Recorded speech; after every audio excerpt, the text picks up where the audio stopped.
यदि ऐसा नहीं हुआ तो मैं पूरे परिवार को जेलों में डाल दूंगा।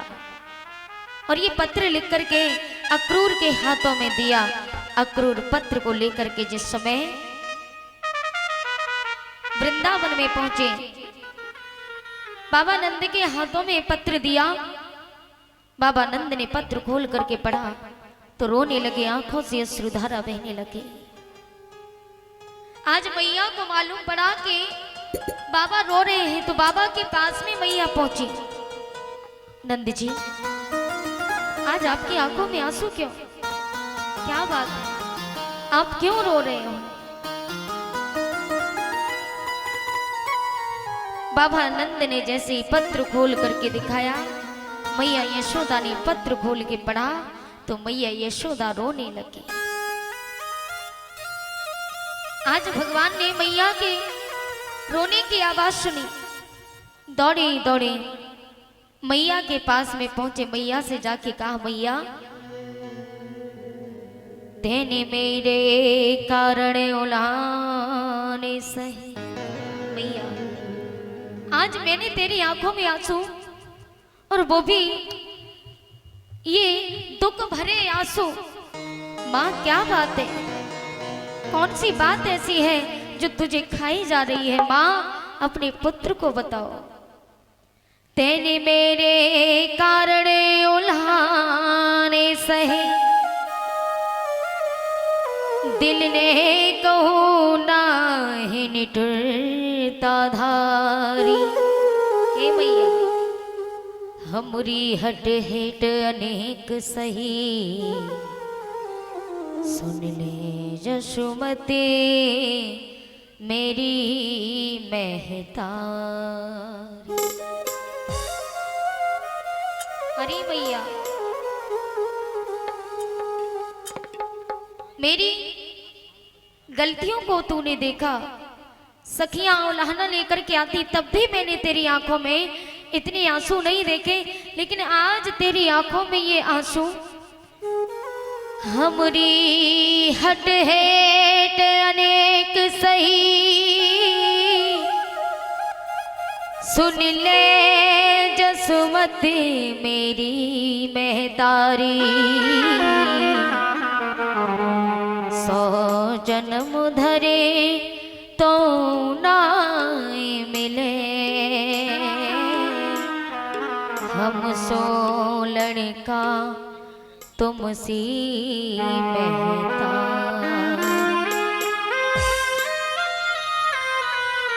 100 जन्म धरे तो ना मिले, हम सो लड़का तुम सी महतारी। हम सो लड़का तुमसी महतारी, हम सो लड़का तुमसी महतारी। आज भगवान भी रोने लगे। कहा, मैया क्या बात है, तेरी आंखों में ये आंसू कैसे? मैया यशोदा कहने लगी, लाला तुझे भोजराज कंस ने बुलाया है। भगवान कहने लगे, मैया ये तो खुशी की बात है।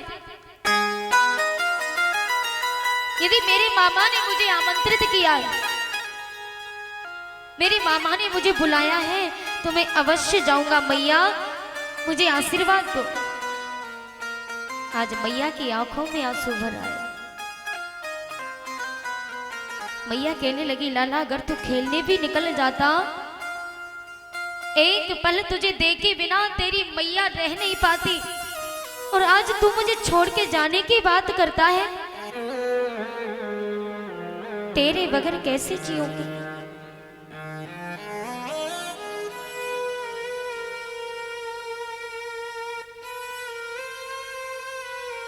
ऐ कन्हैया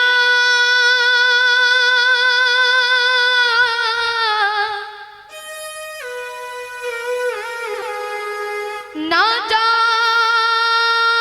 मोहि छोड़ के,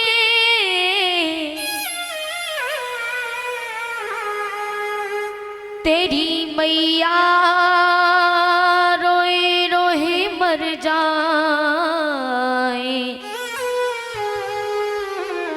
लाला ना जा मोहे छोड़।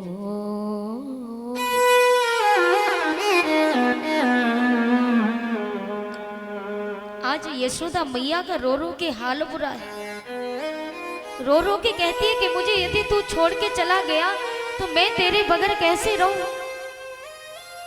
अरे ये ब्रज खाने को दौड़ेगा, ये ब्रज की गलियां तेरे बगैर सूनी है। अरे ये ब्रज पूरा सूना है, इस ब्रज के वृक्ष तेरे बगैर अधूरे हैं। यहाँ तक कि गाय भी तेरे बगैर चारा नहीं खाती। सोच जरा, तू चला जाएगा तो तेरे बगैर कैसे रहेंगे सभी। भगवान बोले मैया क्यों चिंता करती है,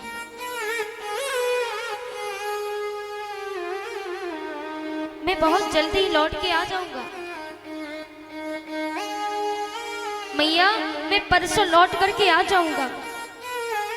आज भगवान ने मैया से झूठ बोला कि मैया मैं परसों लौट के आ जाऊंगा। और झूठ बोला क्यों? इसलिए बोला कि अगर परसों की कह के भगवान मथुरा ना जाते तो यशोदा मैया कब की मर गई होती। आज बाबा नंद नंगे पांव भगवान के सामने आए, हाथ जोड़ के खड़े हो गए। भगवान ने कहा बाबा आप मेरे सामने हाथ जोड़ के मुझे शर्मिंदा मत कीजिए। अरे आप मेरे पिता हो, आप मुझे सिर्फ आशीर्वाद दीजिए। आपके ये हाथ जोड़ने के लिए नहीं, आशीर्वाद देने के लिए है। बाबा आप मुझे आशीर्वाद दीजिए। आज बाबा की रोने की हिलकी भर जाती है। अरे जो गोकुल के राजा बाबा नंद जो आज तक कभी रोए नहीं, लेकिन वो दिन ऐसा आया, वो घड़ी कुछ ऐसी थी कि बाबा नंद की आंखें नम हो गई। बाबा नंद की आंखों में आंसू भर आए।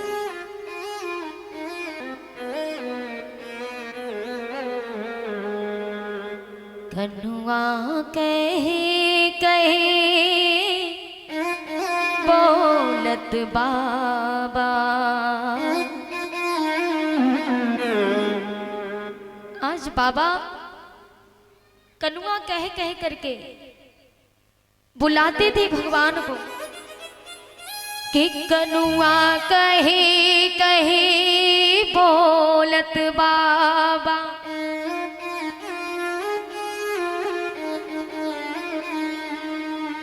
अब तो बिन धीर बंधावे कौन,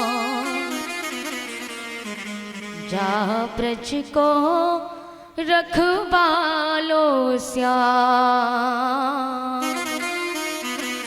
तो बिन गाहे चरावे कौन।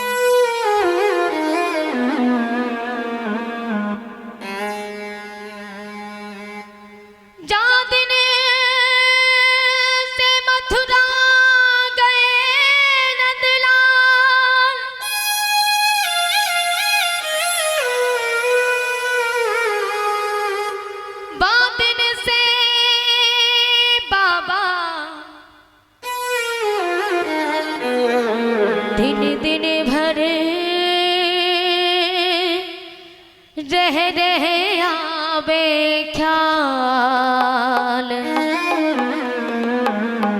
चितले गयो ब्रज गोला। आज बाबा को रह रह के ख्याल आता है। बाबा इतना रोते क्योंकि जब कोई जाता है ना छोड़ के, सबके दिलों में जब प्रेम जगाता है और जब एक दिन वो छोड़ के जाता है तो मान लो कि उसका सब कुछ लूट करके ले गया। आज वो मैया ग्वाल बाल रोना सुनते हैं तो ग्वाल बाल चरणों में गिर गए श्याम के। अरे सखा क्या यही तेरा प्रेम है? क्या यही तक तेरा साथ था? आज तो हम सबको छोड़ के चल दिया और एक पल ये नहीं सोचा कि तेरे सखा कैसे रहेंगे तेरे बगैर।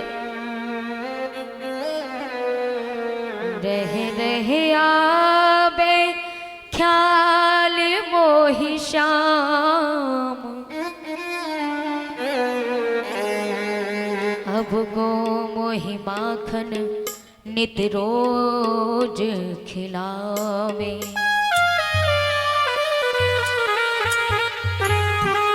जब तो मथुरा चले जा,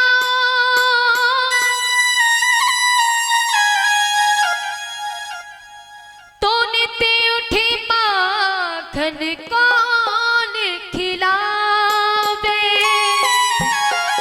आज ये सभी सखा भगवान से कह रहे कि श्याम यदि तुम मथुरा चले जाओगे तो हमें रोज माखन कौन खिलाएगा।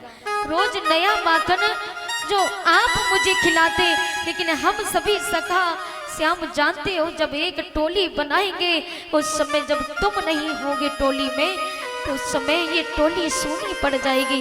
अरे हम तो किसी के घर माखन भी खाने नहीं जाएंगे। श्याम जब तुम रहते तो यमुना पर खेल खेलने जाते, वो खेल भी अधूरा रह जाएगा। श्याम तेरे बगैर कोई दिखाई नहीं देगा, हमें छोड़ के मत जाओ। भगवान की आंखों में आंसू उसी समय भर आए। ना तो मैया के लिए आंखों में आंसू आए और ना बाबा नंद के लिए आए, लेकिन जब सखाओं ने गुहार लगाई, सखा चरणों में गिरे तो भगवान की आंखों में आंसू भर आए। भगवान रोने लगे कि आज मेरे सखा जो मेरे प्राण प्रिय है, मेरी आंखों के तारे मेरे सखा, और जो सबसे प्रिय सखा भगवान का मधुमंगल था ना, मधुमंगल रोने लगा। मधुमंगल ने कहा कान्हा तुम सबसे ज्यादा प्रेम मुझे करते हो ना, तो तुम्हें मेरा वास्ता है, मथुरा मत जाओ, रुक जाओ। भगवान ने कहा सखा मैं परसों लौट करके आ जाऊंगा। मधुमंगल ने कहा श्याम झूठ मत बोलो, मैं जानता हूं तुम परसों लौट के नहीं आओगे। यदि जाना है तो हम सबको साथ लेकर के चलो, वरना हम तुम्हें नहीं जाने देंगे।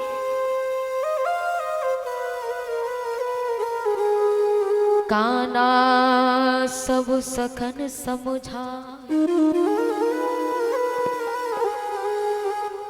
कि कान्हा सब सखन समझाए, हाथ जोड़ कहीं सुनो सखा,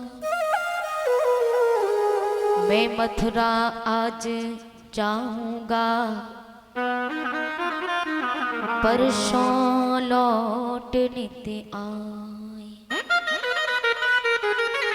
मैं परसों लौट करके आ जाऊंगा। आज सभी सखा चरणों में गिर गए और वो बछड़े जब भगवान बांसुरी बजाते तो बछड़े अपनी गाय माँ का दूध पीते, भगवान की बांसुरी की धुन सुन करके दूध पीना छोड़ देते और दौड़ी दौड़ी जाते भगवान को चारों तरफ से घेर लेते और भगवान की तरफ देखते थे।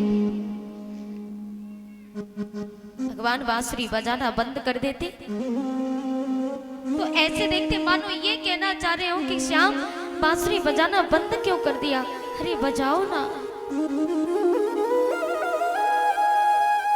आज वो मैया, भगवान ने जब मैया के चरण स्पर्श किए, कहा मां अब मैं जा रहा हूं। भगवान रथ पर सवार हो गए तो मैया एकदम से घबराती हुई लल्ला लल्ला कह करके दौड़ी दौड़ी रथ के पीछे पीछे भागने लगी। श्याम मुझे छोड़ के मत जा। आज भगवान की आंखों में आंसू भर आए। मैया ने जैसे ही देखा भगवान ने मुंह फेर लिया, कहा मां क्यों मुझे रो रो करके रुला रही है। रोहे रोहे की मत रुला मोरी मैया।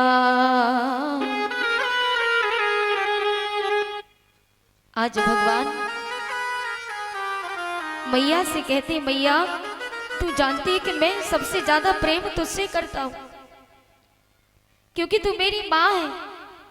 मुझे रो रो करके मत रुला मैया, कि रोहे रोहे के ना रुला मोरी मैया,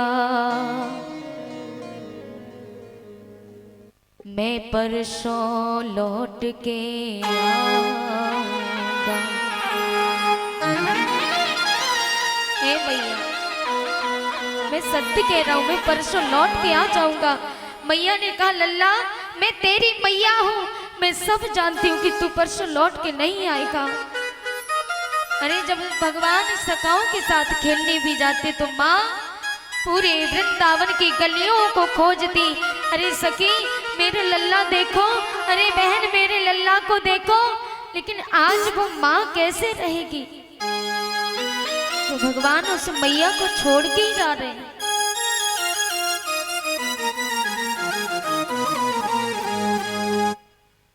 आज ग्वाल बाल नंद बाबा नंगे पाँव में खड़ामू नहीं पहने। और बाबा ने खड़ामू क्यों नहीं पहने? क्योंकि बाबा जानबूझ के नंगे पाँव बाहर जाते तो भगवान श्याम सुंदर मैया से कहते मैया देखो बाबा खड़ामू नहीं पहने हैं, बाबा नंगे पाँव जा रहे हैं। तो कन्हैया अपने सर पे बाबा के नन्हे नन्हे पाँव से चल के अपने सर पे बाबा के खड़ामू रख करके बाबा के पास ले जाते। बाबा तब मुस्कुराते, भगवान को अपने सर पे खड़ामू रखे देख बाबा बड़े प्रसन्न होते थे। लेकिन जब भगवान मथुरा के लिए चले तो उस दिन से बाबा ने खड़ामू नहीं पहने। उन्हें खड़ामू को देख देख करके याद आती रही कि मेरा श्याम इन्हीं खड़ामू को अपने सर पर रख करके मेरे पास आता था। बाबा रोने लगते थे। आज सोच रहे कि आज से कौन खड़ामू अपने सर पर रख करके और मेरे पास लाएगा।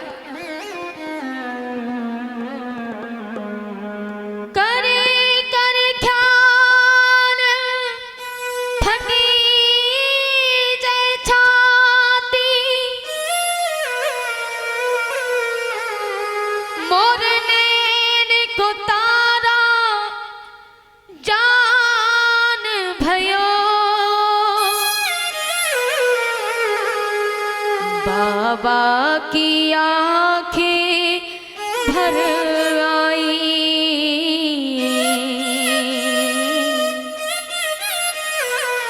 आज लाल मेरो कित देश चलो।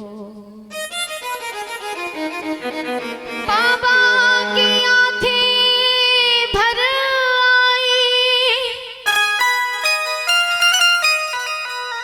मोर लाल आज कित देश चलो, मोर लाल आज किस देश चलो, मेरो कृष्ण आज मोहे छोड़े चलो। आज नंद बाबा बार बार रो रहे हैं, भगवान की तरफ देख रहे हैं कि भगवान सभी को छोड़ करके जब जा रहे हैं ना, सभी गोकुलवासियों को छोड़ करके जब जाने लगे तो बाबा की आंखें भर आई। पूरा ब्रजमंडल मानो सबकी आंखों से नदियां बह रही हो, इस तरीके से सब रो रहे हैं। आज वो गायें भी दौड़ी दौड़ी गई और भगवान के सामने जिसकी कोई जुबान नहीं है, वो गायें तो बोलना भी नहीं जानती, लेकिन फिर भी वो गायें दौड़ी दौड़ी भगवान के सामने पहुंची और भगवान से जाकर के मानो ये कहना चाह रही हूं कि श्याम हमें छोड़ के मत जाओ, अब तुम्हारे बिना हमें कौन देखेगा, तुम्हारे बिना हमें कौन संभालेगा।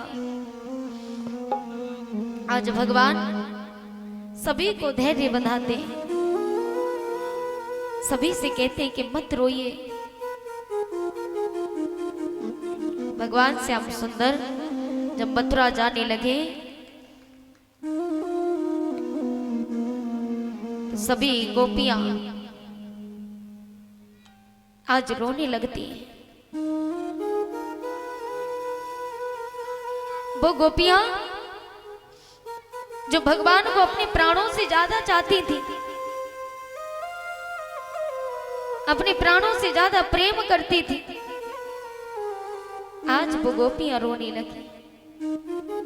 श्याम के रथ के सामने खड़ी हो गई। श्याम, यदि हमें छोड़ के ही जाना था तो हमसे प्रेम क्यों किया? भगवान कहने लगे, गोपियों,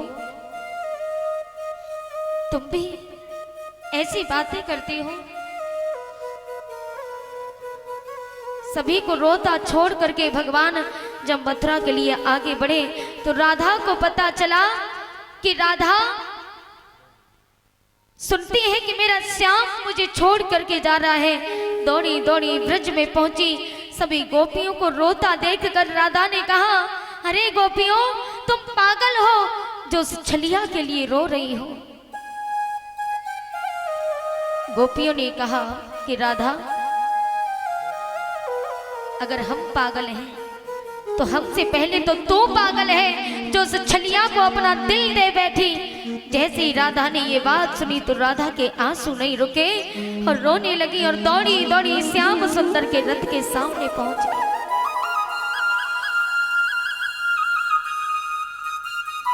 आज जैसे ही रथ के सामने पहुंची राधा, तो राधा ने जाकर के श्याम को देखा।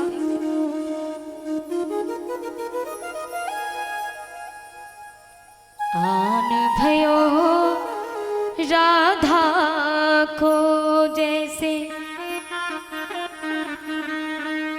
नंदलाल ने रथ रोक दयो। मेरी राधा मेरे प्राणों से प्यारी। आज जैसे ही भगवान ने राधा को आते देखा, रथ को रोक दिया। भगवान ने जो सबसे ज्यादा प्रेम राधा को करते, आज राधा को देख रथ को रोका। लेकिन राधा को रो रो के रह के मलाल सिर्फ एक ही था कि श्याम, आप सबको बता करके आए, सबसे मिल के आए, लेकिन अपनी राधा को एक बार भी ये नहीं बताया कि राधा मैं जा रहा हूं।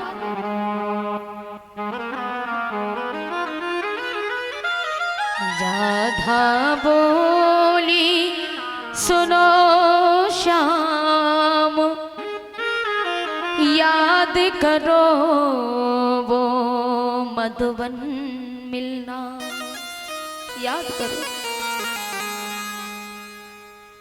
राधा बोली, सुनो श्याम, याद करो वो मधुबन मिलना, जहाँ बंसी बजाकर दिल लूटा करते, जहाँ बंसी बजाए दिल लूटा करते,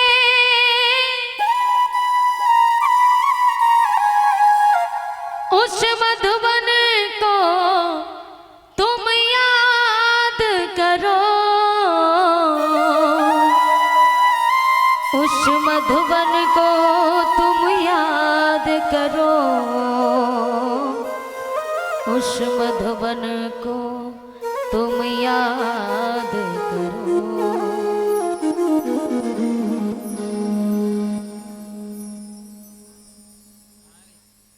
आज राधा रो रो करके श्याम से कहती, तो श्याम जब जाने लगे तो राधा ने कहा कि श्याम जा तो नहीं हो, लेकिन एक बात याद रखना, यदि तुमने हमसे प्रेम किया तो वास्तविक तुमने प्रेम किया तो एक बार अपनी राधा को बता के आते कि राधा मैं मथुरा जा रहा हूं, लेकिन एक भी बार तुमने हमसे पूछा नहीं। यदि तुमने प्रेम किया तो तुम जानते, लेकिन तुम क्या जानो प्रेम क्या होता है, क्योंकि तुमने प्रेम किया ही नहीं। राधा ने कहा श्याम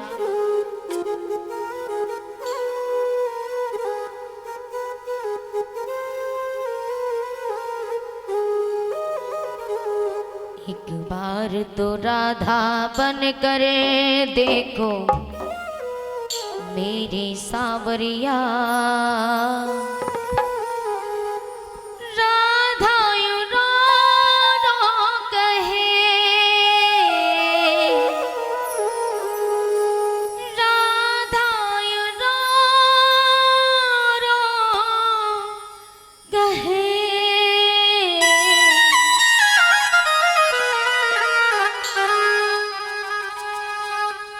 एक बार तो राधा बन कर देखो मेरी सावरिया।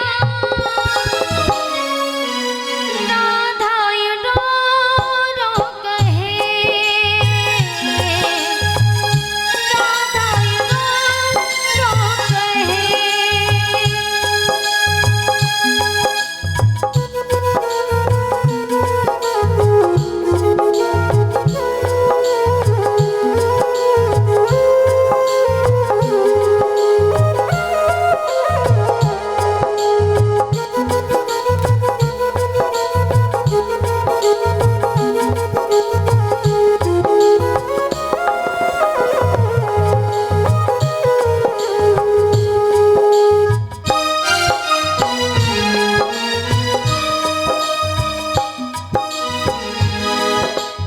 आज राधा रो रो करके कहती है, श्याम क्या होते हैं आंसू, क्या पीड़ा होती है।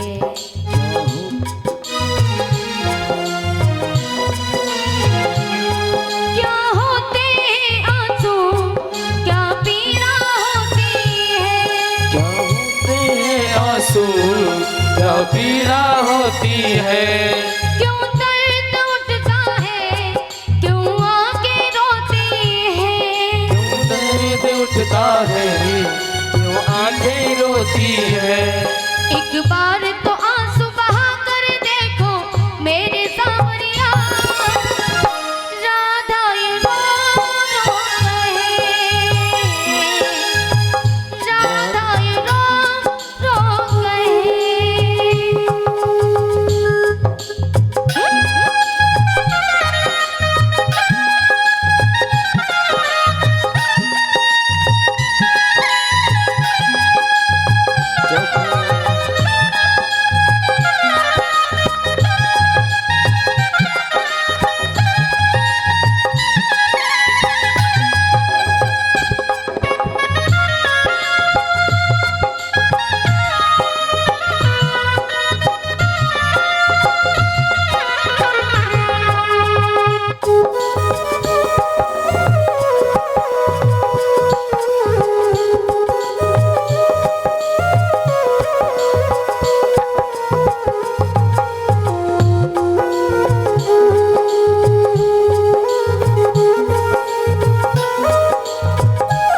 राधा ने कहा, श्याम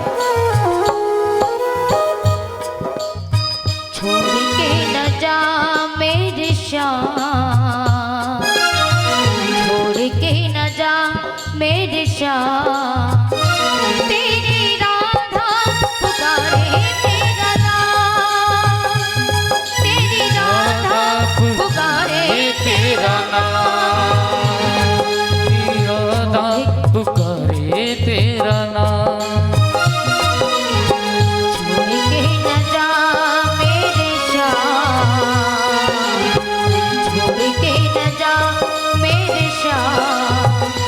तेरी राधा पुकारे तेरा नाम, तेरी राधा पुकारे तेरा नाम।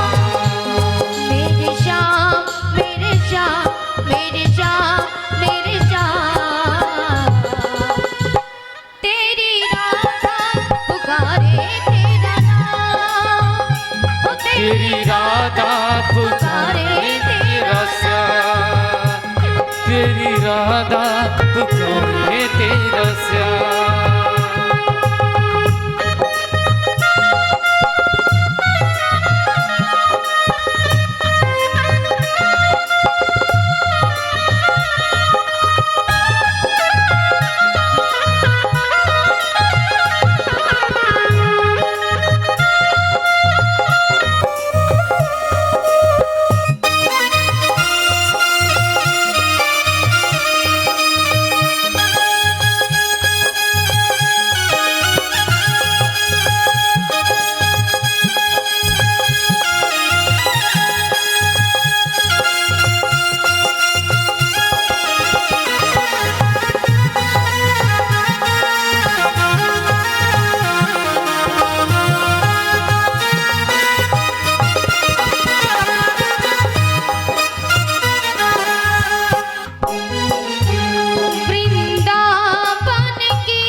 आज राधा ने भगवान से कहा, श्याम हमें छोड़ करके तो जा रही हूं, लेकिन याद रखना जब तक हमारी मर्जी नहीं होगी तब तक तुम कंस तो क्या एक मक्खी तक नहीं मार सकते। भगवान ने राधा से कहा, राधा अब हमें जाने की अनुमति दो। राधा के हृदय से एक दिव्य ज्योति निकल करके भगवान के हृदय में समाई और भगवान श्याम सुंदर राधा को रोता छोड़ करके आगे रथ बढ़ाते हैं और जाकर के मथुरा नगरी में पहुंचे तो सर्वप्रथम जाकर के भगवान ने धोबी से भेंट की।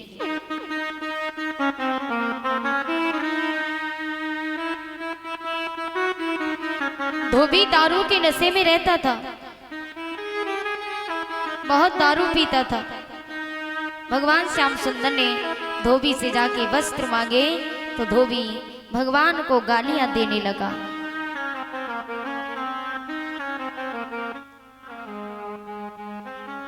आज भगवान श्याम सुंदर जब धोबी से वस्त्र मांगते हैं तो धोबी भगवान को गालियां देने लगा। तो भगवान श्याम सुंदर धोबी से कहने लगे, धोबी मैं सीधी साधी बात कही तू उल्टा सीधा कहता है। मेरे मीठे बचनों पर क्यों नालायक जहर उगलता है।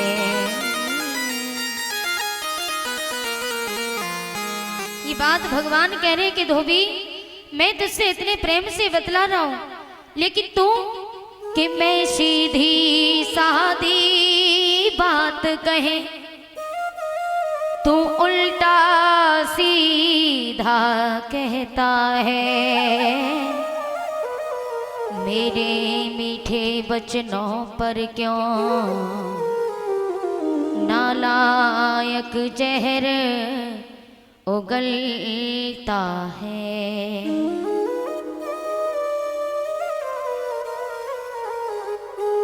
बोली श्री मां के बिहारी लाल की जय हो।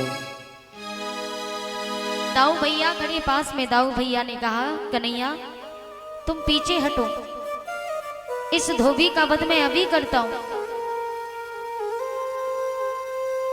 तो भगवान श्याम सुंदर ने दाऊ भैया से कहा कि दाऊ भैया इस धोबी का वध आप नहीं मैं करूंगा। जानते हो क्यों? क्योंकि इससे मेरा पुराना हिसाब किताब जो है वो पूरा करना है। पुराना हिसाब किताब बाकी है वो पूरा करना है। बोले कौन सा पुराना? भगवान श्री कृष्ण बोले याद करो दाऊ भैया, बात त्रेता युग की है। त्रेता युग में जब मैं राम था आप लक्ष्मण थे, उस समय कोई और नहीं यही धोबी था। उस समय तुम्हारी भाभी सीता को इसी धोबी ने लांछन लगाया था। माता सीता ने क्या क्या नहीं किया। अंत में माता सीता को धरती में भी समाना पड़ा। विधना तेरे लेख किसी के समझना आते हैं।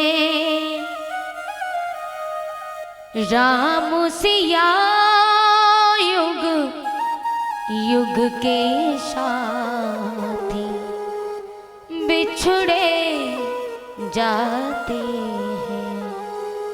ओ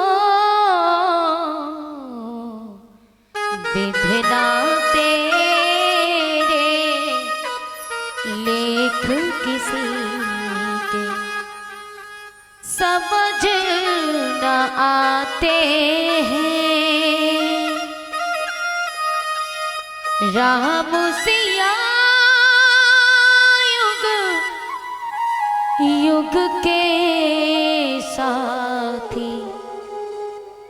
बिछड़े जाते हैं।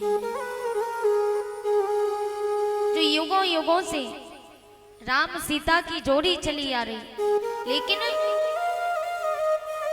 वो जब बिछड़ी तो बिछड़ने का कारण कौन था? धोबी। भगवान श्री कृष्ण बोले, दाऊ भैया त्रेता युग में मैं राम था, आप लक्ष्मण थे, उस समय यही धोबी था। तुम्हारी भाभी सीता को इसी धोबी ने लांछन लगाया। मैं तब धोबी को दंड नहीं दे पाया। क्यों? क्योंकि उस समय मैं मर्यादा में था। भगवान को कहते हैं मर्यादा पुरुषोत्तम भगवान श्री राम। यदि मैं धोबी को दंड देता तो पूरी प्रजा कहती कि राम ने राजा होने का फायदा उठाया, धोबी को दंड दे दिया और अपनी पत्नी को घर में बिठा लिया। किसी और की पत्नी इस जगह पर होती तो ये उसको दंड देते, लेकिन अपनी पत्नी को बचा लिया। इसलिए भगवान ने माता सीता को ही दंड दिया, जबकि वो जानते कि माता सीता गंगा जल की तरह पवित्र है। माता सीता को आधी रात्रि के समय महल को छोड़ करके जाना पड़ा। लखन भैया वन में छोड़ करके आए, तब वन में लवकुश हुए। जब धोबी ने लांछन लगाया तब माता सीता का गर्भ धारण था। त्रेता में सीता प्यारी को, ये भगवान श्री कृष्ण कह रहे हैं दाऊ भैया से कि त्रेता में सीता प्यारी को और जाही ने दोष लगाया था। लेकिन दाऊ भैया तुम्हारी भाभी का गर्भ धारण था कि गर्भावती में लक्ष्मण भैया, कि गर्भावती में लक्ष्मण भैया तो महीने बन पहुंचाया था। बोले उस समय तुम्हारी भाभी सीता का गर्भ धारण था तो तुम वन में छोड़ के आए, तब वन में लवकुश हुए। लेकिन माता सीता गर्भ अवस्था में ही अपने पति से दूर क्यों हुई? तो माता सीता को श्राप लगा हुआ था पहले से ही। जब माता सीता 5 वर्ष की थी, उस समय माता सीता को तोता और तोती ने कथा सुनाई थी। तोता और तोती ने कहा कि सीता तुम्हारा विवाह भगवान श्री राम के साथ में होगा। तो माता सीता ने तोती को पिंजड़े में कैद कर लिया और कहा कि मैं तुम्हें उसी दिन आजाद करूंगी जिस दिन मेरा विवाह प्रभु श्री राम के साथ हो जाएगा। उस समय तोती का गर्भ धारण था। जब तोती का गर्भ धारण था तो किसी प्रकार से उसी पिंजड़े में तोती का देहांत हो जाता है।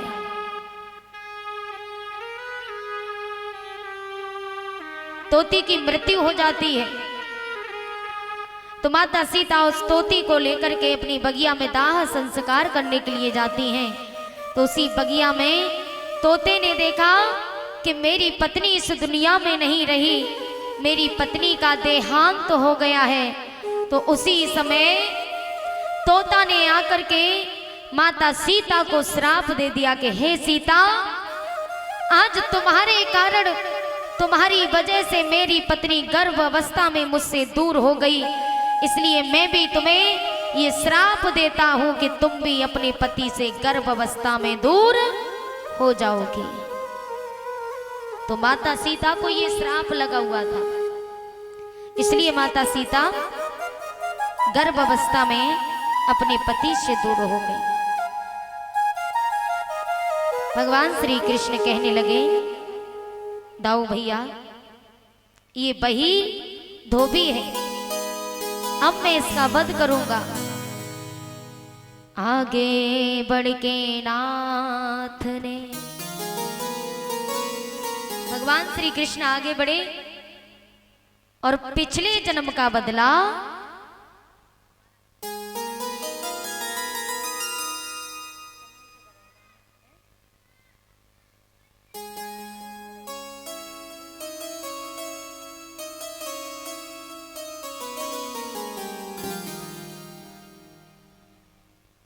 श्री राधे बोली गोविंद भगवान की। भगवान श्री कृष्ण आगे बढ़े और आगे चल के बढ़ के नाथ ने दयो तमाचा खींच लौट गया फिर भूमि पर गयो अमर दुर्नीच। भगवान श्री कृष्ण ने एक तमाचा दिया, धोबी सीधा स्वर्ग लोक सिधार जाता है, प्राण निकल जाते हैं। भगवान श्री कृष्ण आगे बढ़े तो आगे जाकर के कुब्जा से भेंट होती है। कुब्जा 3 जगह से टेढ़ी थी, कंस के तिलक करने जा रही थी। तो भगवान श्री कृष्ण पूछते हैं कुब्जा से कि कुब्जा तुम कहाँ जा रही हो? तो कुब्जा ने कहा मैं भोजराज कंस के तिलक करने जा रही हूँ। तो भगवान बोले कि मेरे भी कर दो। तो भगवान श्री कृष्ण के कुब्जा तिलक करती हैं लेकिन मस्तक तक नहीं पहुंची, क्योंकि 3 जगह से टेढ़ी थी, मस्तक तक नहीं पहुंची। तो भगवान श्री कृष्ण ने अपना एक हाथ कुब्जा की ठोड़ी पे लगाया और अपना एक पांव कुब्जा के पांव पे रखा और झटका दिया। कुब्जा एकदम से सीधी खड़ी हो गई। बोली गोविंद भगवान की। इतना सुंदर स्वरूप हो जाता है कुब्जा का कि उसने भगवान को ही पति मान लिया। मोहन के हाथ लगाते ही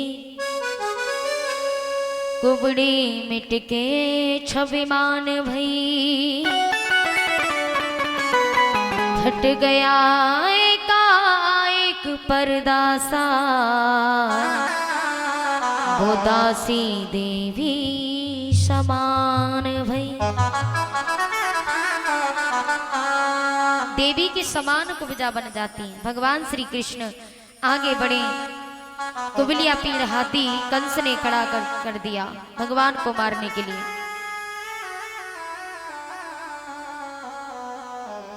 तो जिस समय कुबलिया पीड़ हाथी को खड़ा किया, भगवान ने कुबलिया पीड़ हाथी की सूंड पकड़ी, चारों दिशाओं में घुमाया और अंबर में छोड़ दिया, प्राण निकल गए।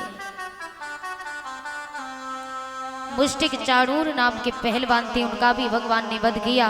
अंत में जाकर के कंस के पास में पहुंचे तो कंस से जाकर के कहा मामा तूने बहुत पाप कर लिया, आज मैं तुझे छोड़ूंगा नहीं।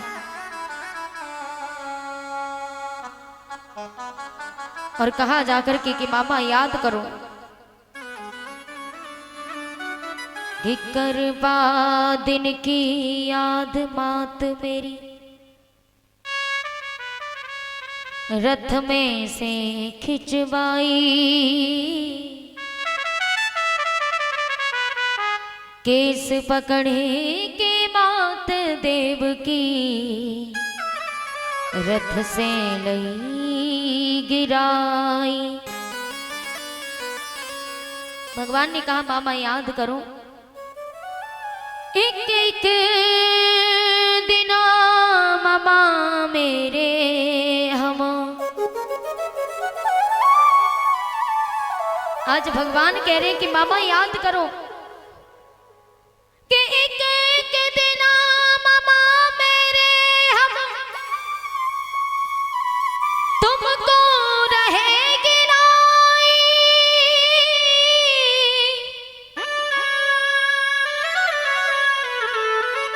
जेल के अंदर मार दे,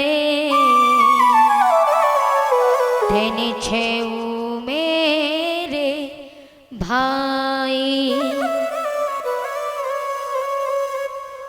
मामा तूने जेल के अंदर मेरे 6 भाइयों का वध किया और मेरी मैया पर इतना अत्याचार किया, आज मैं तुझे नहीं छोड़ूंगा। तो भगवान श्री कृष्ण आगे बढ़ करके भोजराज कंस के केसों को पकड़ा, केस पकड़ करके जमीन पर डाल लिया और सीने पर बैठ करके घूंसों से प्रहार किया है। कंस के प्राण निकल गए। बोलिए गोविंद भगवान की जय हिंद। ताली बजा करके सभी बोले